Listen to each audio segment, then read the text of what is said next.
ஊரே வாய்பிளக்கும் அளவிற்கு அதிர்ஷ்டத்தை அள்ளப்போகும் 3 ராசிகள் யார் என்று தெரியுமா? இதில் உங்கள் ராசியும் இருந்தால் கமெண்டில் ஓம் முருகா என்று சொல்லி லைக் மற்றும் ஷேர் செய்து மறக்காமல் சப்ஸ்கிரைப் செய்து கொள்ளுங்கள். சொந்தக்காரர்கள் நண்பர்கள் எல்லாரும் பொறாமைப்படும் அளவிற்கு நீங்கள் அதிர்ஷ்டத்தை குவிக்கப் போகிறீர்கள். கிரக மாற்றத்தினால் சனி பகவான் அருளால் ஊரே வாயடைத்து போகும் அளவிற்கு நீங்கள் உயரப் போகிறீர்கள். சனி பெயர்ச்சி என்றாலே நமக்கு பயமாக இருக்கும். ஆனால் அது அப்படி இல்லை. நம் கர்ம வினைக்கேற்ப சனி பகவான் நமக்கு அளவில்லாமல் பலன் கொடுப்பார்.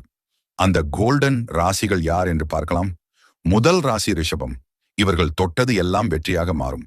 இதுவரை எதை செய்தாலும் நஷ்டம்தான் என்று நினைத்தவர்கள் இப்பொழுது பொருளாதார வளர்ச்சி பெற்று செழிப்பாக இருப்பார்கள். நீங்கள் செய்யும் எல்லா காரியங்களும் வெற்றியில் முடியும். அடுத்து மிதுனம். இதுவரை பிரச்சனை மேல் பிரச்சனை வந்து கொண்டே இருந்த காலம் முடிவுக்கு வரும். இனிமேல் உயர்வு, பதவி உயர்வு, புரோமோஷன் போன்ற நல்ல மாற்றங்கள் ஏற்படும்.